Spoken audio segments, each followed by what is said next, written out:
This is a chapter review for Vinland Saga, chapter 210, Thousand Year Voyage, part 19. Once again, we had an unexpected hiatus, and, I said it before, and I'll say it again, this kind of thing happens with this story, and I know a lot of people have kind of caught up pretty recently because the anime season had ended, and then that made people want to read. So around, a chapter or two ago would have been probably when a lot of people were catching up. Makoto Yukimura is a perfectionist. He's talked about the reasons chapters get delayed before. Sometimes he'll be sick. Sometimes it'll be a holiday or something, or maybe he just needs a break to research. But, sometimes it's just he's not happy with the chapter. And ultimately, I would rather wait for chapters like this one, as many months as it takes, than to get something that isn't to his standards. Because what we got here is really, really good. So before we get into that, though, let's talk about my previous expectations from last chapter review. So based on the note at the end of last chapter, I really expected this chapter just continue with the raid on Arnade's village by Gauki. But instead, Yukimura has opted to just return focus to Thorfinn and Hild. I really didn't think we would see them yet. At the very least, I thought we might see them about halfway through this chapter, but this chapter is just all of them. So this is another scenario where that note at the end of the chapter was definitely misleading. Sometimes it's misleading, but at least a little bit related to what's coming. In this case, the chapter note was next time the fort besieged, and this has nothing to do with the attack on the village at all, nothing to do with the fort, any of that. So this just seems like a case where the note was written with a an idea of where things are going. Eventually, we will likely get a siege on the fort, but Yukimura just hadn't decided specifically what's going to be in this chapter, and he felt now was the time to show this. So, I wouldn't say don't believe the end of chapter notes. There is some substance to them, but definitely they aren't set in stone, that's for sure. So, that out of the way, I had very few predictions about how Thorfinn and Hild's situation would progress, simply because last time we saw them, it was a chapter that ended with the raid on the village beginning. And, that's just way more pressing. All of my thoughts and feelings were invested in what was happening over there. So, as much as, of course, I am invested in what's happening here, it was pretty open-ended. Thorfinn and Hild split up, and they would essentially be trying to stall on both sides so Einar and Bug Eyes can get away and go start the evacuation process in Arnade's village. At least that's what Thorfinn would want them to do. But either way, I didn't have many predictions about it, but what happens here is just a gut-wrenching confrontation with the realities that I've been talking about and anticipating since I first began my reviews. So, let's get into the read-through. The one protected with this arrow is the one she had most wanted to kill.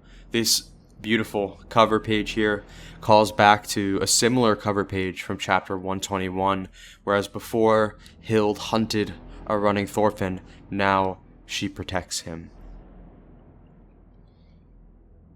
We pan down to a group of new warriors, all wounded, on the forest floor. All of them have been hit in the legs, immobilized by these short arrows that they're not familiar with.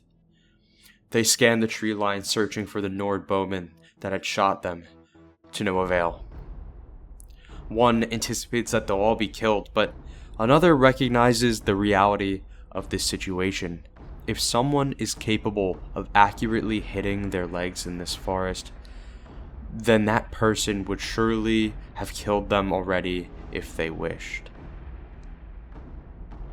And that person, as in tune with this forest as the one she was raised in, is Hild. Hearing that her efforts to immobilize the warriors were successful, she takes count of the arrows she has left. Only 4 remain. Immediately, she's alerted to more movement in the tree line as the main force of the new army approaches. Hild realizes she has done as much as she can to buy time here, quietly making her way back in Thorfinn's direction. She wonders if Thorfinn is doing well, and we quickly see that he isn't. Out of breath, grasping at the puncture wound from the arrow he had blocked, Thorfinn leans against a tree. There's no time for rest, as an arrow plunges into the tree, barely missing his head. From the tree line, a group of new bowmen have spotted him. Again, Thorfinn runs, trying as best as he can to buy time as well. As he runs, he realizes he's struggling to breathe far more than normal from simply running, and he questions if his wound is responsible, but there is no time to think. From around a bush, a new spearman attacks. Thorfinn dodges to the side and tackles the spearman to the ground, knocking him unconscious. Thorfinn struggles to get back up, his breath's getting heavier, and he realizes the extent of his wound. As his breath leaks out of it, his lung has been punctured. Barely on his feet, Thorfinn staggers forward. He can't black out now. He needs to keep running, or the arrows. His words cut off as 2 arrows pierce his back. The new bowmen cheer. Finally, the Nord chief Thorfinn is down. A cruel irony, these men refer to Thorfinn as Thorfinn, the only name they know of him, a nickname given to him by his new friends out of kindness and endearment. They question if they should take him alive, but one says he's already dying with so many arrows in him. But in the background, there's a rustle in the bushes. Without hesitation, Hild aims and fires.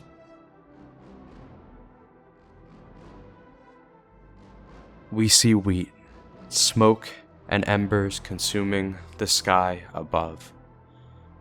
Thorfinn stands in a wheat field, the picturesque view of Vinland that has permeated through his dreams, his father's dreams, and our dreams for so many years, now engulfed in the flames of war, which he insisted would not find him ever again. A familiar voice booms. What a magnificent sight. The wheat fields before the harvest burn beautifully. Beside Thorfinn stands Thorkel. His words spoken at Thor's grave echo once more. I always said it, didn't I? That war would come to Vinland too. If there are more than 3 people, it doesn't matter where, war will come.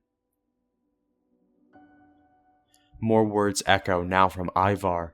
It's all your fault. Your stupid experiment led to this. Thorfinn, struggling under the weight of his dream collapsing, insists that war can still be prevented if they evacuate. But more words echo. Now from the man he considers his own brother, a bond beyond blood. I refuse. I won't leave this land. We suffered so much to build Arnade's village. Our village. Einar's words drill the heaviest into him. If we leave here, where do we go? Answer me, Thorfinn. If not here, then where? It's the end. Our experiment ends here. It was an important experiment with a clear result. If we couldn't do it here in Vinland, where else could we possibly build a land of peace? Thorfinn's pained expression becomes even more beaten as the dream gives way to an equally harsh reality. However, supporting him at the brink is the woman who wanted nothing more than to kill him just a few years ago. Over Hild's shoulder, Thorfinn regains consciousness, weakly calling her name. Hild tells him not to sleep. He needs to stay conscious if he wants to stay alive. She tells him they were able to buy time, that Bug Eyes and Einar will have gotten away. She gives a soft, thankful smile. The pursuers didn't kill anybody. Thorfinn's head falls back down over her shoulder as he struggles to push out the words, "At times like this, you always save me." Hild tells him not to talk, that it will just make the wound worse, but he continues. He tells Hild that he's the helpless one here, that she needs to leave him behind because their pursuers will catch up if she keeps carrying him. Again, Hild insists that he does not talk. Instead, he should think about a name for his baby. She tells him, "You aren't dying. A good-natured flower garden of a guy like you is precious. If there were more idiots like you, maybe we really could have fewer wars. Live and make more idiot friends." Don't lose heart, Thorfinn. You weren't wrong about anything at all, so don't give up. Over her shoulder, a single tear falls. But then, something ahead catches Hild's attention. In the shadows, another pursuer is already ahead of them. Hild has to use her last 4 arrows to protect Thorfinn before she has none left. The figure approaches, his face now visible, and standing before them is Pulmuk, their first ill-new friend. And that is the end of the chapter. This is not the chapter I thought we would get, like I said before, but God, is this the chapter I am so happy we got, because this was so good. And let's start with Thorfinn. So, one of Thorfinn's biggest strengths is his instincts. Immediately, when they were first attacked by the Ilnu a couple chapters ago, he just instinctively jumped into action to protect his friends. No time to think or reflect on what's happening. Now, in this chapter, after being pushed to his physical limits, pierced with arrows, an echo of his father's final moments, his mind is finally left to bear the weight of what happened to this place he has dreamed about, the reality that he has failed. The choice to juxtapose the usual Vinland dream that we've seen since the prologue with the flames of war engulfing it makes for one of the most breathtaking pages in this entire manga. But backing up the power of this imagery is some extremely impactful dialogue. In his head, as he watches his dream burn, Thorfinn hears echoes of all the people whose criticisms of his plan have lingered with him.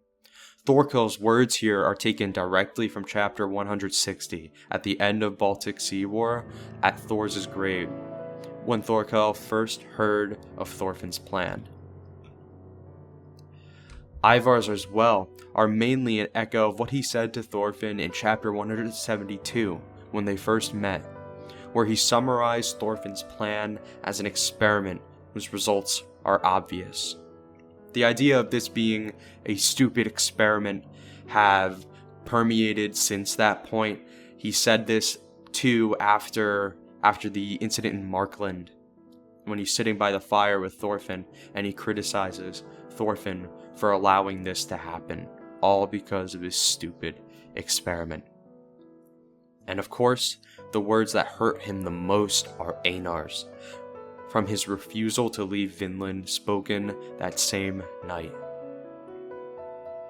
And in this moment, we are reminded of Vinland Saga's greatest strength when talking about its ideals, and that is its willingness to lay its own criticisms bare and thoroughly explore them without misrepresentation.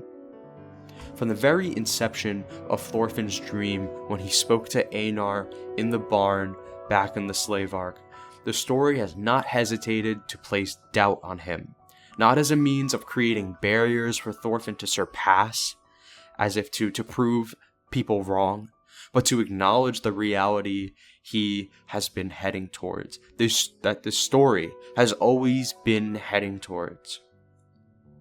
However, the beauty of this story, and what resonates so strongly with me, is its relentless pursuit and encouragement of the ideal, despite the crushing blows it must endure in order to convey itself entirely sincerely.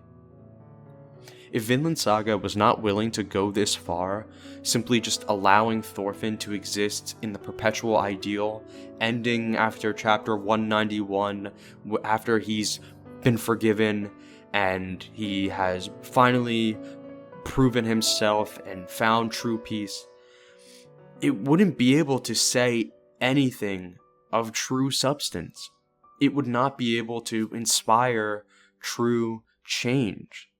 And this is because if these realities are not addressed, if Thorfinn is allowed to live in a fantasy where these questions are not asked of him, how can we create that same peace? If we pretended he found this peace in our past, how do we explain the lack of it 1,000 years later? His experiences could no longer be real to us, to our history. This is the point of an experiment, to try a hypothesis, note the outcome, and most importantly, learn. The experiment is now over, and the results are clear, but we must make sure we truly understand the variables that created failure, so we might stand up and try again. And it means so much that through all of this pain and doubt, Thorfinn must face this chapter. The one unwaveringly standing by his side is Hild.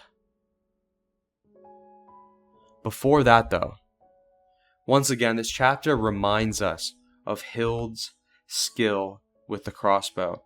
Most importantly, that she's never one to miss her mark, even in this dark forest.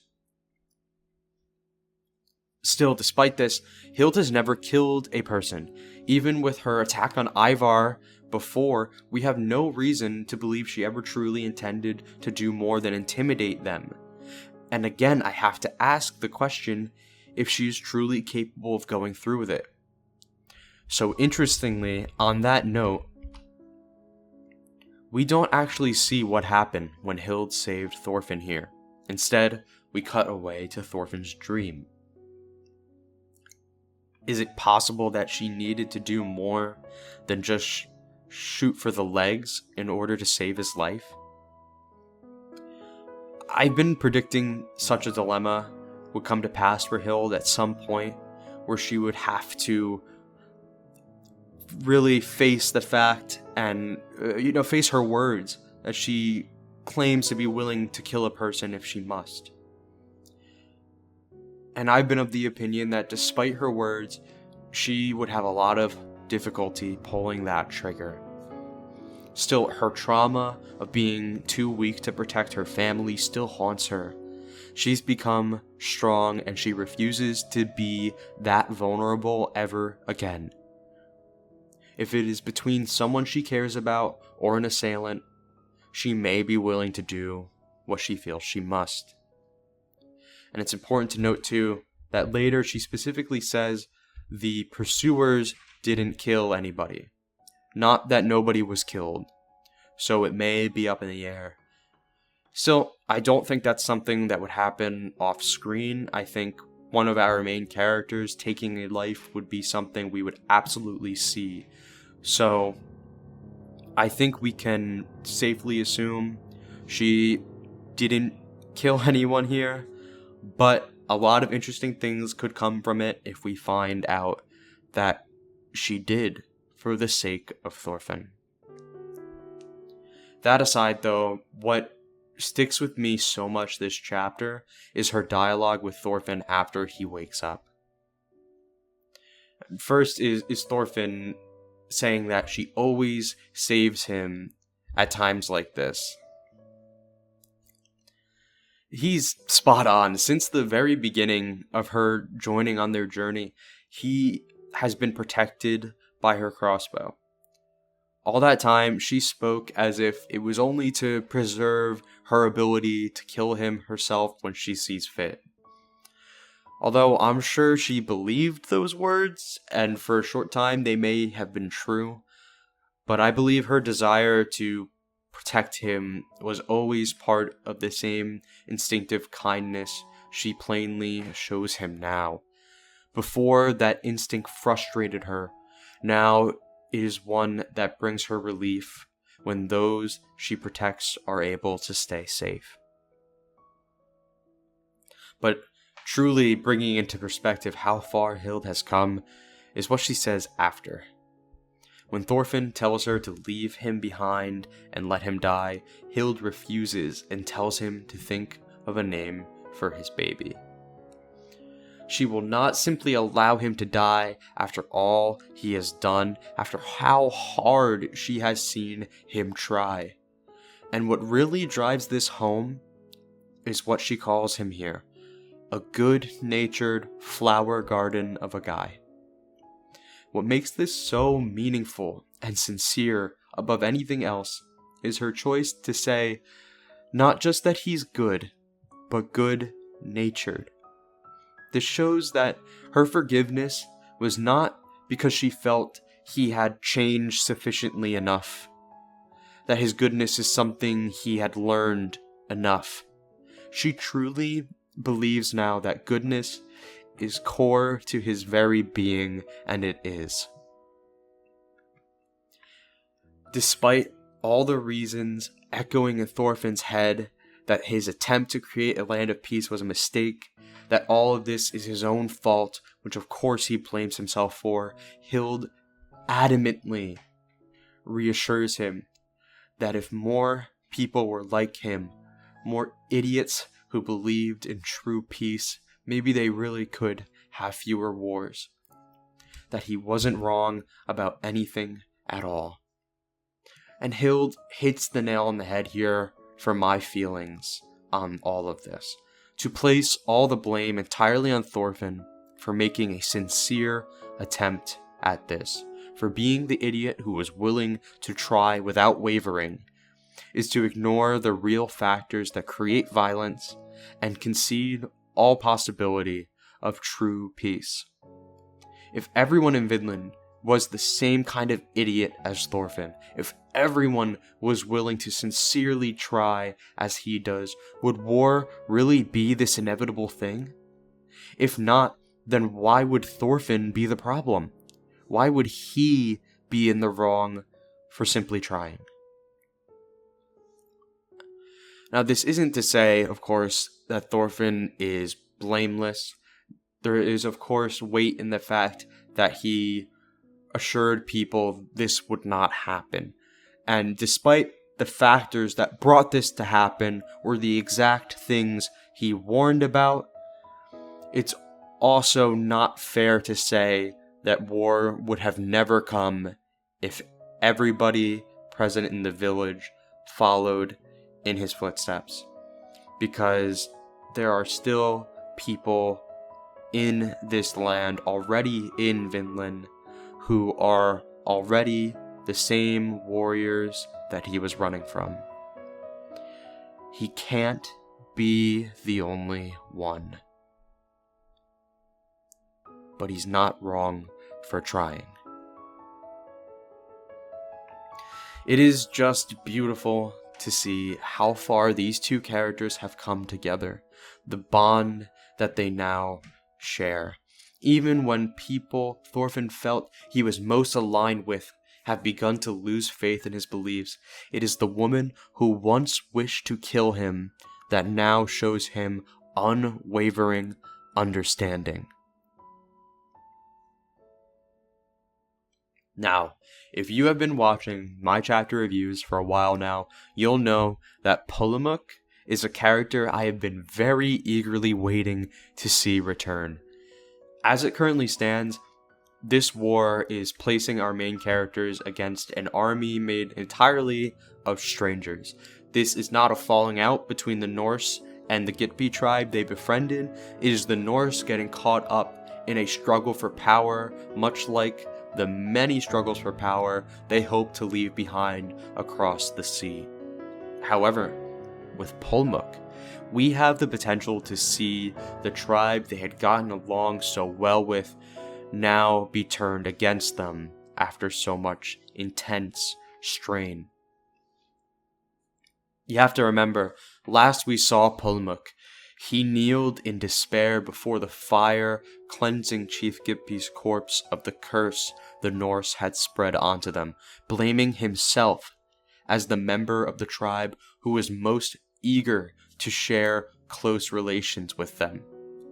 He wanted to continue to grow their friendship with the Norse and learn from them for the sake of his tribe, believing that learning their methods of farming could allow them to have reliable sources of food for their elderly and their children who can't move around so easily. Now, that same closeness he argued for has brought this curse onto them, leaving his tribe greatly wounded. Now, alone, this spread of disease wouldn't be enough to convince a man to turn on people he considers his friends. But the compounded strain brought on by Misekpekwe's choices and the pressures of war with the other tribes could be enough to convince Polemuk that to do what is right for his people, it would be best if the Norse were to leave. Now, Polemuk is here before Hild and Thorfinn. Nobody's here to help translate and convey their desire to leave peacefully. And fast approaching are warriors already hoping to kill them. What will Polemuk do? Now, before I get into next chapter predictions, I just want to give some overall thoughts on this chapter. And man, once again, Yukimura has delivered an incredible chapter. Ever since this volume started, it's just been non-stop bangers. For the first time, when I saw that page of Thorfinn in the burning wheat field, it truly felt like we are now in the end game of this story. I wouldn't be surprised at this point if there's only one volume left. There's so much still left to happen, but it is all happening so quickly. Do not underestimate how fast Vinland Saga can go when the dominoes start falling. And art this chapter was just extremely good, especially the backgrounds. But this time, the standout factor to me was absolutely the dialogue. That dream sequence just perfectly hit an aspect I felt was missing from the start of the war, showing Thorfinn's internal reflection on the reality that Vinland has failed. Like I said before, when it started, he just immediately jumped into action, and he's trying to buy time. He is in war mode. But when he's forced to stop, when he's brought to his absolute limits, he has to just reflect on what's happening to him, and it hurts to see. And then after that, the dialogue with Hild was just perfectly done, allowing us to explore what the relationship between these two characters has really become after chapter 191. Now that the pressure is on what is their dynamic like, and the respect, care, and love between them. Not romantic love, of course, but just platonic love is just really, really powerful. Just to see those words come from Hild means so much more.